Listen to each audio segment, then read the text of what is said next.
चावल पैकेट में डाल लिया है। अब बारी है सदर्न फ्राइड खाने की पसंदीदा सब्जी को तोड़ने की, और ये सब्जी बहुत ही चिपचिपी होती है। क्रियोल शेफ्स इसे अपने सूप को गाढ़ा करने के लिए यूज करते हैं, और इससे बनती है हमारी साइड डिश, जो है ओकरा यानी कि तली हुई भिंडी।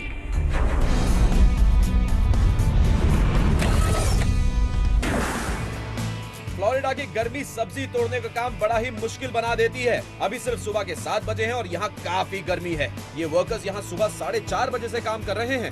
फ्लोरिडा में बहुत ज्यादा गर्मी पड़ती है और इसलिए ये जरूरी होता है कि ये लोग अपना सारा काम सूरज उगने से पहले ही खत्म कर लें। यहाँ गर्मी से बचने के लिए भले ही कितनी ही कोशिश की जा रही हो, पर ये गर्मी इस फसल को उगाने के लिए बहुत जरूरी है। भिंडी की फसल को गर्मियों में उगाया जा सकता है और सर्दियों में फ्लोरिडा जैसी गर्म जगह पर भी इसे नहीं उगाया जाता है। ये रात में गर्मी होने की वजह से काफी बढ़ती है। बाकी जगह पर भले ही रात ठंडी होती हो, पर यहाँ की शामें और रातें काफी गर्म होती हैं और इसीलिए भिंडी काफी ज्यादा बढ़ती है। ये रही हमारी भिंडी। हम इसे सब्जी मानते हैं, पर यह असल में एक फल है। अगर आप इसे गौर से देखें तो इसके ऊपर आपको छोटे छोटे रेशे नजर आएंगे।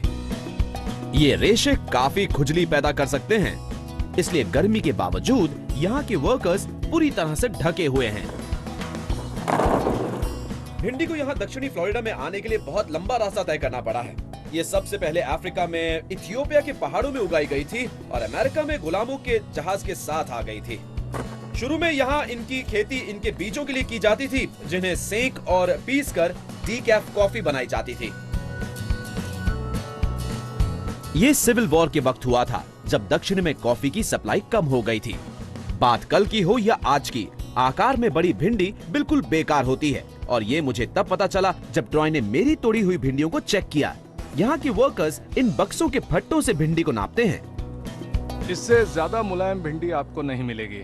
अगर भिंडी फट्टे के चौड़ाई की जितनी लंबी हुई तो बहुत मुलायम निकलेगी। तो ऐसी भिंडी बहुत अच्छी मानी जाती है। और ये वाली भिंडी बेकार है। ये बिल्कुल मुलायम भी नहीं होगी और सख्त भी है। इसका स्वाद अलग होगा?